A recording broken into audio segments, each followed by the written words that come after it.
is Conspiracies Unlocked, and today is all about Britney Spears. We are back. Britney's back. Bitch. It's Britney, bitch. I'm like, what did she say? It's Britney, bitch. Yeah, it's Britney, bitch.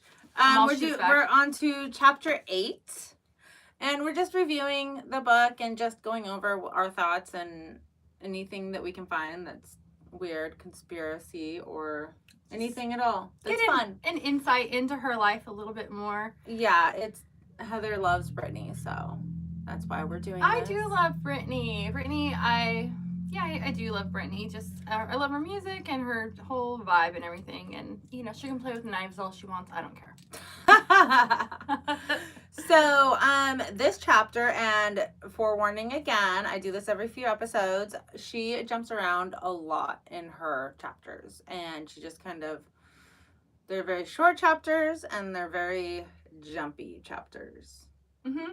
Yeah, but she does do it kind of like this one. She doesn't go back too much. Yeah, she's going in chronological. She is going order. chronological. In the beginning, it was kind of scatterbrained, but now it's getting better. Mm-hmm. So she started by talking about going into an office with a cute little teacup. I don't even know what kind of dog it was. I didn't write down the dog. Oh, but a cute little dog. Yeah, it was a terrier, and it was the office of Clyde Calder.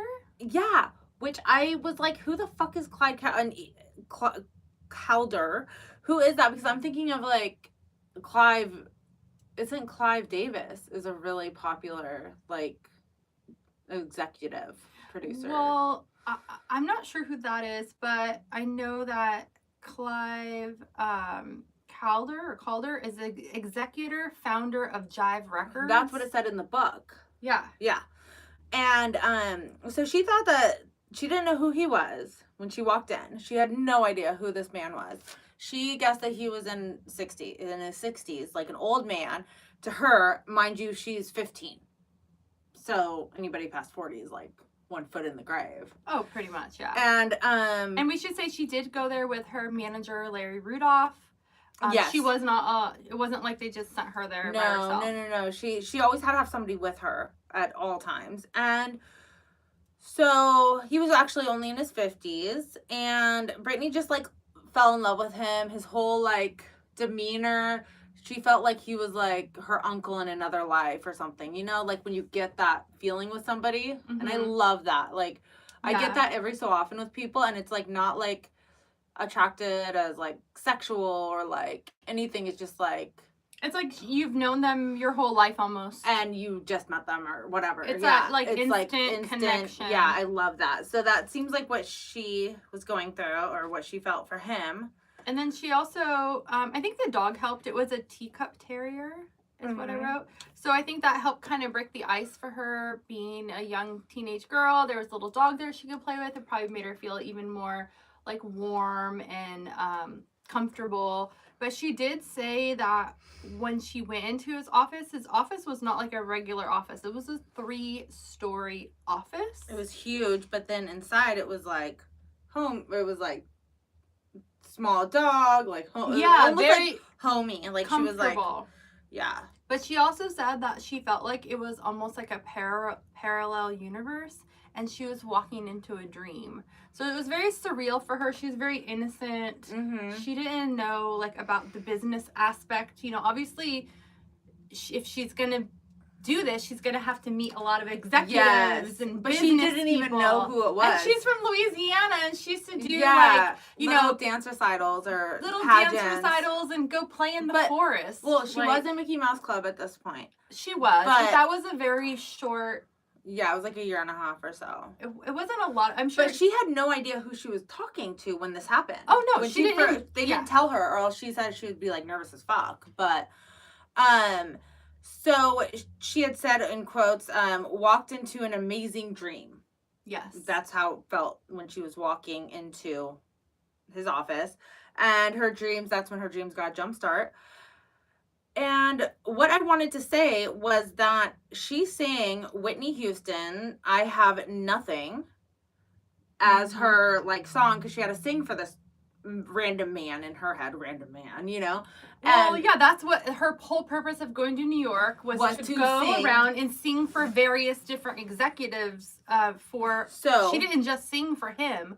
But that song, I remember on American Idol, yeah, Simon Cowell, like, would be like, that is such a hard song. Like, I can't believe that person tried to pull that song. Or, like, I can't believe they did. Or, you know, they get the golden ticket to Hollywood or not. Yeah. And it reached the high note. So I already know that's, like, a really hard song just from American Idol. And she's only 15.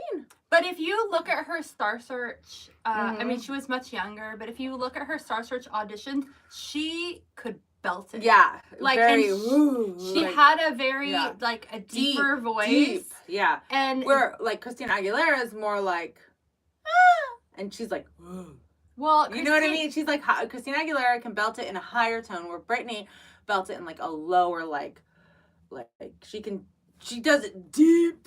Yeah. Do you know what I'm saying? Yeah, like, I know I deep do. in the soul. But, like, definitely Louisiana. I think that Christina can do that too, though. But Christina can do those runs where she's like goes and goes and goes. But she does it in like a higher pitch. Mm-hmm. Do you know what I'm saying? Like, well, it's not like deep. They have different. What is it called? I don't know what the names of like the octaves. Yeah, like what if you're like a soprano? Yeah, or you're exactly. A tenor, they're or different. Bass. They're not the same. They've always, level. And earlier in this book too, they've always compared Britney and Christina. Like, it's always been like a comparison, even Celebrity Deathmatch, like everything. Mm-hmm. And all of it has always been Britney versus Christina. They've always been pitted. I think it's because they were on the Mickey Mouse Club together. Right? And they also both came out at the same time. Because Christina came out in 1998 with her song Reflection and Mulan, and then Genie in a Bottle. Yeah. So I remember all the years perfect because I was in middle school, like right when like Britney and NSYNC and Backstreet, and you know what I mean, like Christina, and they were all like, it was like a grudge match, like Jessica Simpson, Mandy Moore, like all these people. And I saw Mandy Moore in concert. Mandy Moore came to my school. She did? Yeah, because one of my actually a girl that I went to elementary school with and on.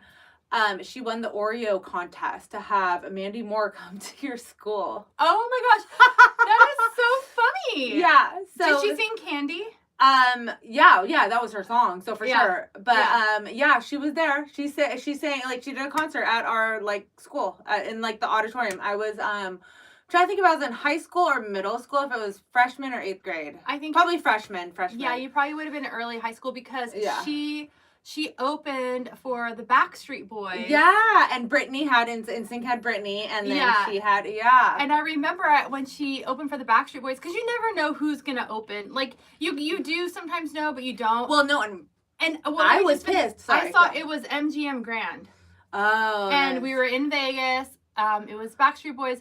She opened for them, and I remember thinking like, oh gosh, singer. I just want the Backstreet Boys to get on already, because I love the Backstreet Boys.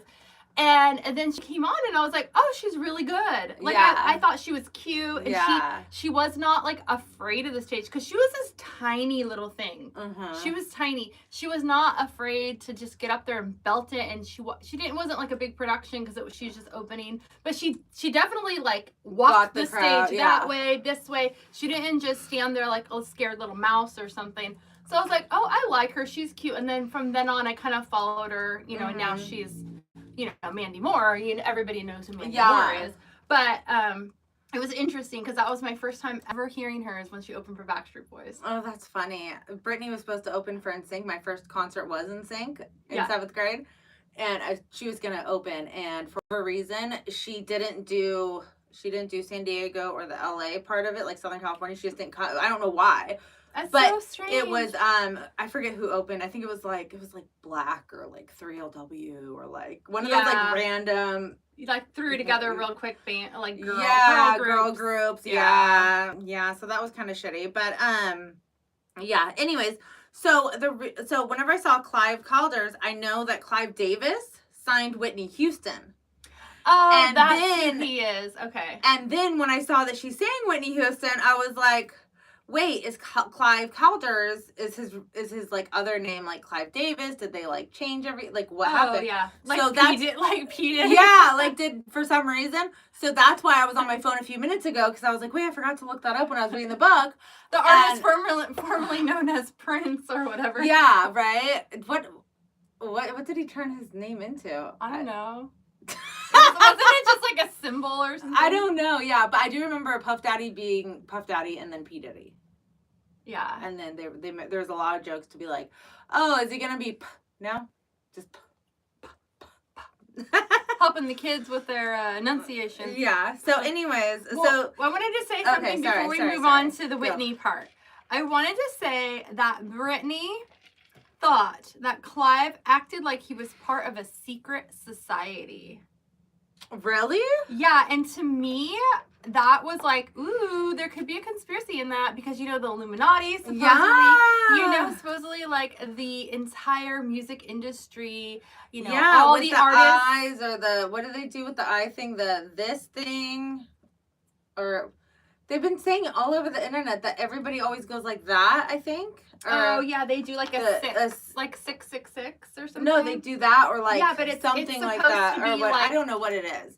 And then they do like that on the stage. Like even Beyonce or Kim Kardashian's kid or Beyonce's kid did that on the stage. They all do it. They all have a variation of something. Like this eye, they could say that this is like not Illuminati, but like anything that's like the all-seeing eye. Yeah. But they showed like I saw on the Instagram that it was like a reel of like 100 different music stars that all did that. Like looking through like that thing. Yeah. Or whatever. No, and not just music, just like a lot of people in general, like that are celebrities and stuff. And I don't know why, like what the trend is with that, but there is a whole conspiracy that it's supposed to be like sixes, so it's like 666. You know, like double. Yeah, but you don't have a bunch of them. No, but you just do like 2 and it's like 66 and then maybe is that what it is? I don't know why. It's like I thought it was looking through the all-seeing eye. I thought it was that. It could be that also. Looking through. I haven't done a deep dive on it, but what I wanted to say is like even like people now are saying with the Taylor Swift Eras concert that's going on that if you really look at her concert that there's a lot of demonic like symbolization in it, and that they're saying that she is like a witch and all this random stuff. So I haven't done a deep dive on it, so I don't really think that Taylor Swift is a witch, but I do believe that the industry does mold them what they want them to be. Oh yeah, and if you don't, then you're booted. Yeah, and then that is kind of like the whole puppet aspect of it. Yeah. And then that makes me think of NSYNC. Yeah, no strings attached. The puppets. And that has to do with their manager, right? I'm not sure. No strings attached. I'm not sure. I was over them by then. I was already in like high school. Okay, so we'll have to do a deep dive on that. But NSYNC had NSYNC had a really horrible management at one point, and they lost a lot of money, and they just were managed very poorly. And this person worked with other artists. Okay. And I would love to do a deep dive on that because I mean I still I have the CD. I still but I wasn't as boy crazy over NSYNC at that point where I'm like, oh my god, they're on the TV. Everybody shut the fuck up. Yeah, there's on every television episode of anything we recorded it. I have all of it. Like, have you seen the movie Model Behavior with Justin Timberlake? It was an ABC movie, and Kathy Griffith was in it, Griffith, yeah. And Regis and Kathy back then before she retired. And she was in it, and it was about a model, and Justin Timberlake was in it, and I have that on VHS still, literally above us. It's in one of those boxes. We have a storage thing above the studio that's my home storage that came from my dad's house. So, I'm literally right there. There is Model Behavior on VHS. Go get it right now, and get a VHS player too, because we don't have one.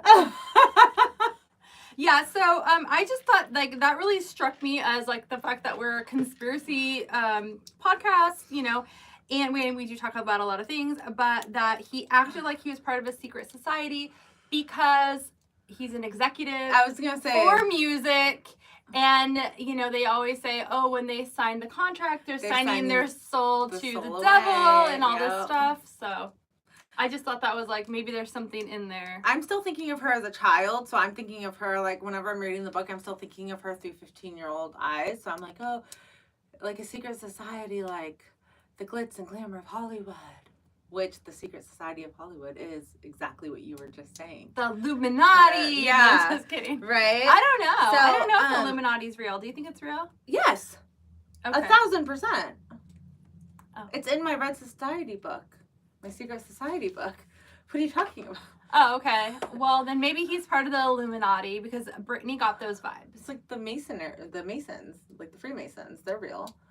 No, I know that they're real. I'm just saying, But like, the is Illuminati it really, like, if you sign a contract, you are literally signing to the devil and you have to do, like, horrible things to stay famous and make money, though?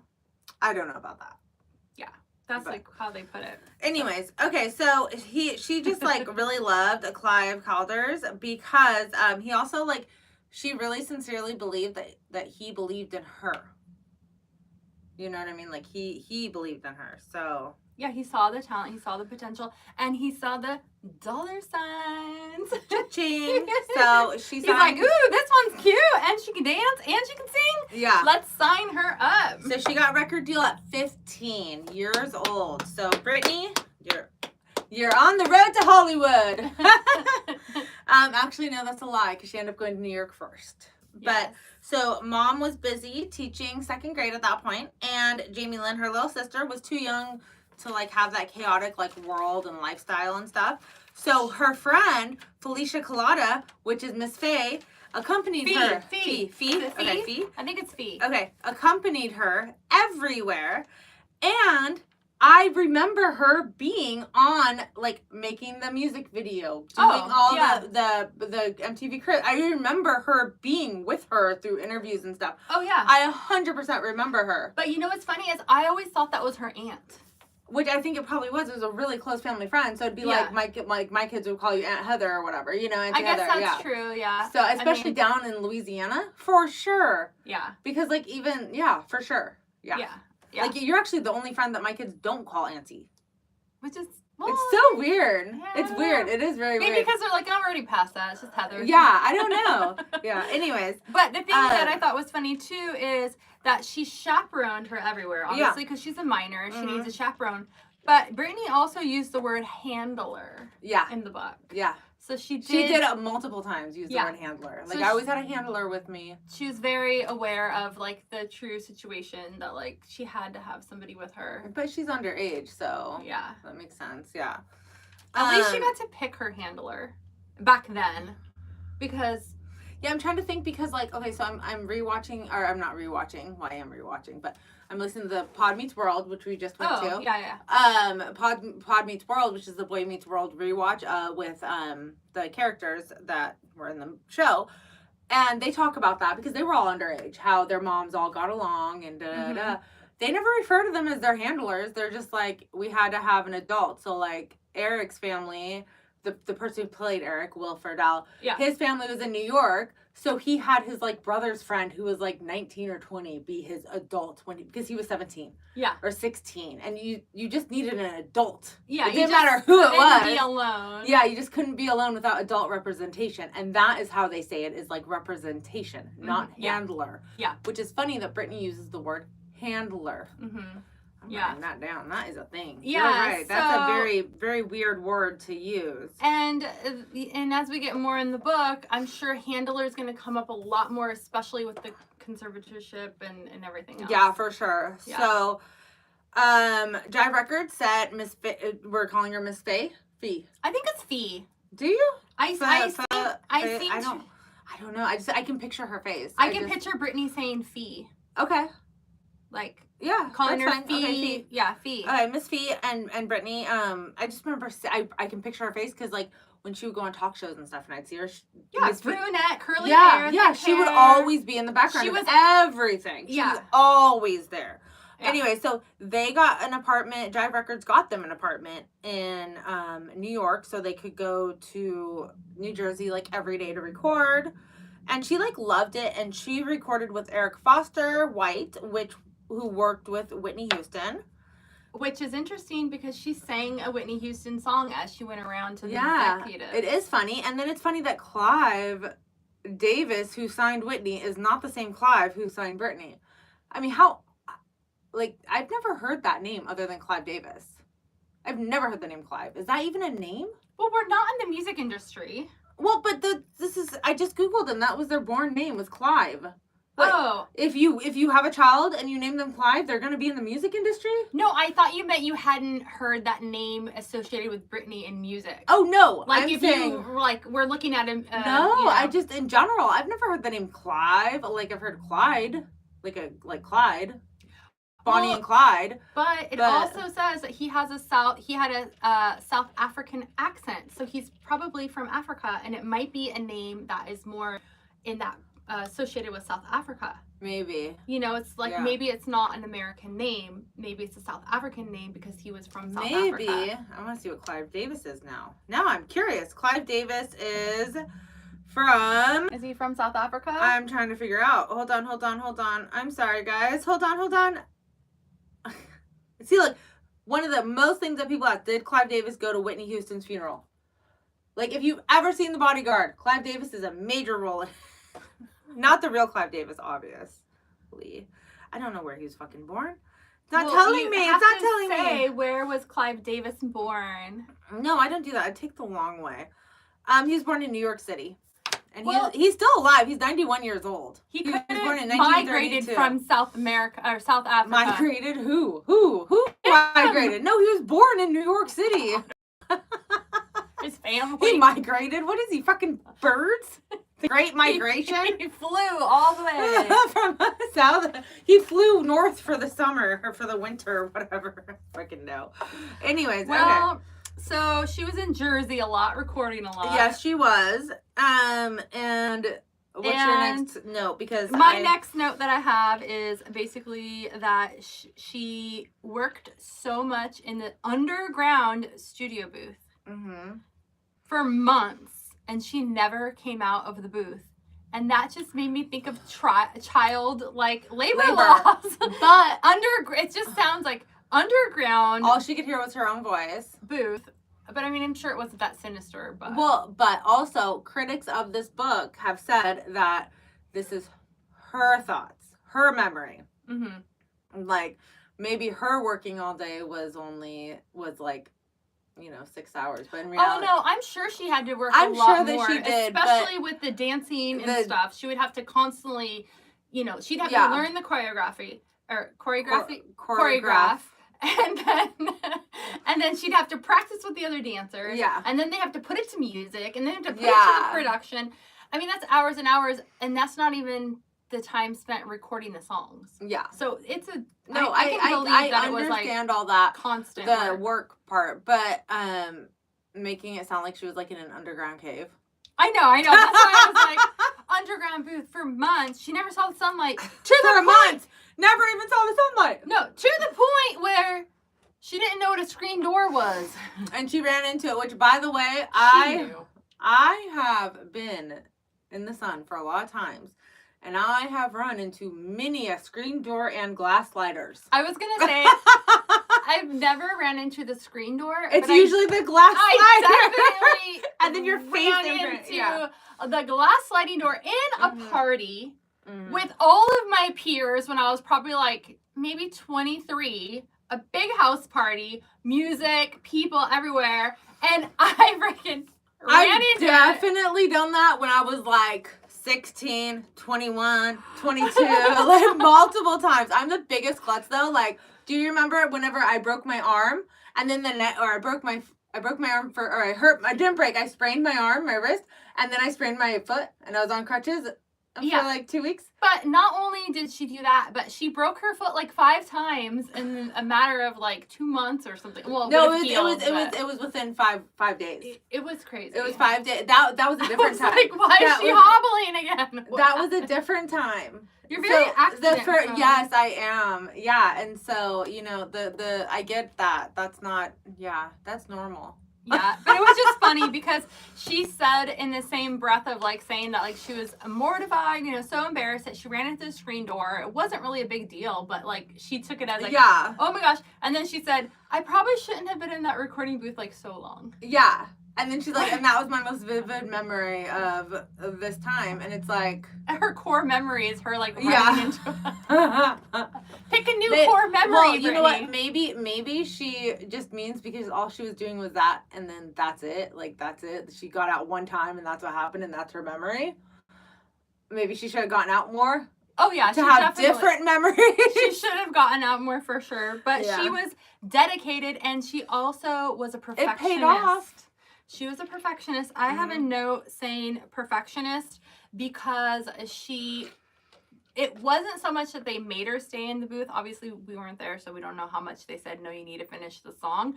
But she herself wrote in the book that she would want to continue because it wasn't good. To her, it wasn't to her standards. She wanted. Yeah. And she was just like, no, I'm good. I'm good. I'm good. I'm good. She never wanted breaks.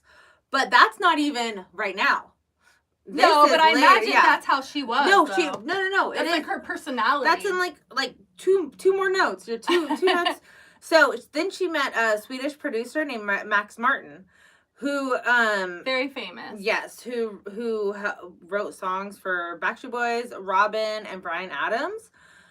And the first time that they met, the waiter like asked like what do you want, and for whatever reason they were alone. There was no handler, there was nothing. It was the one time they let her go by herself, but I think that somebody probably was like waiting in the parking lot or something, or like next or table maybe another over. table. Yeah. Well, anyways, so she whatever happened, all of a sudden a candle flew, the table's on fire, the curtains are on fire, and this Swedish producer, Max Martin, whatever it was. No, the table. And then next to it, the wall was on fire. I didn't see that. Yeah. It was like, and I guess that Max Martin was like, "You want to get out of here? You want to get out of here? Let's leave now. We're good." So they just left after they somehow set a fire. We don't know if it was them or the waiter, but somebody knocked over a candle.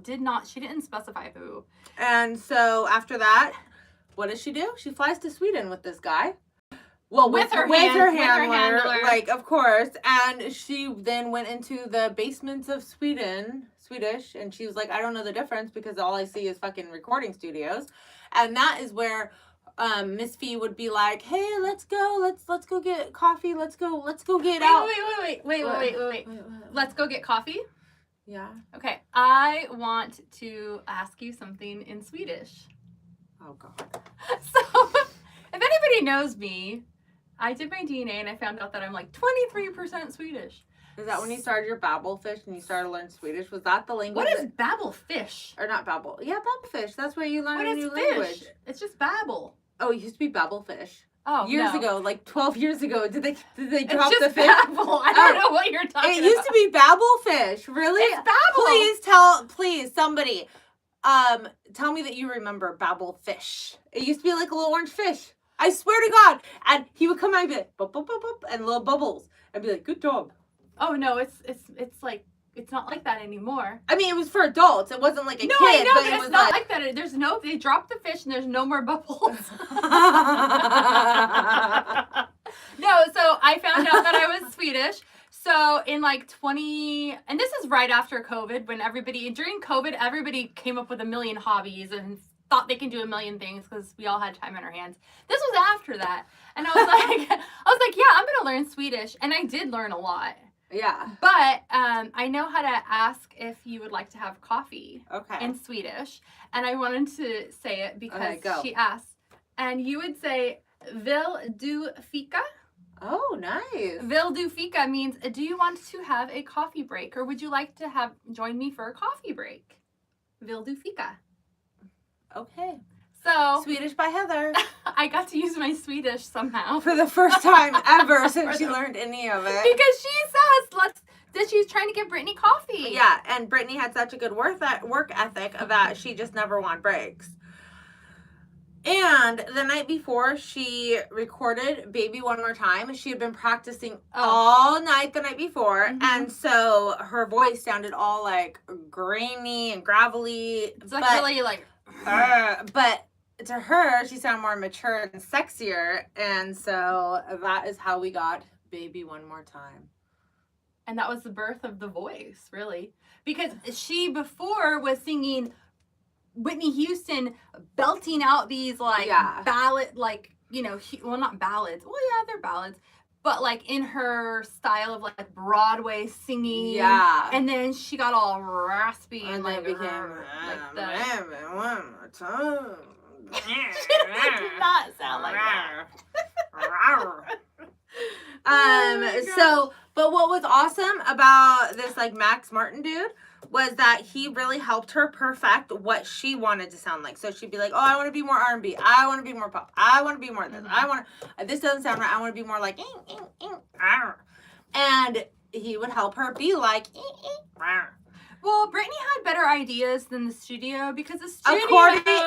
According to her book. Okay, but in her mind, I have to say this because I wanted to say this part because it's so ridiculous to me. Looking back, I think she would not have gotten as far as she did if she came out with this. Personally, like, I mean, she came out with what?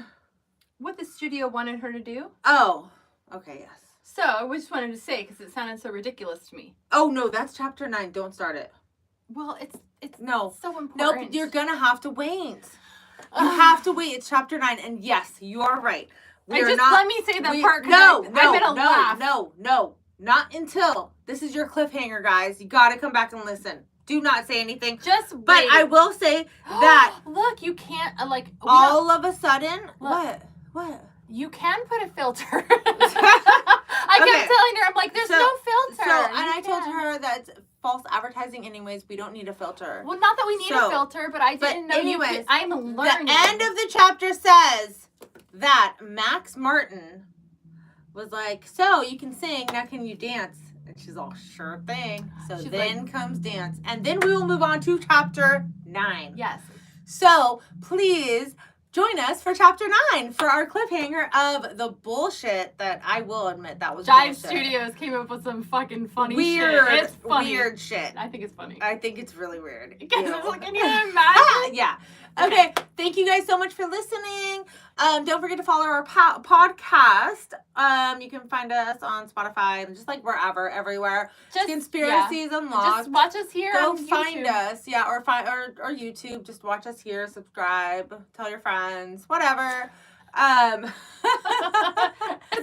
us. The longest send off ever. Yeah. Well, no, it's not. If you listen to our podcast, it really isn't. But anyways.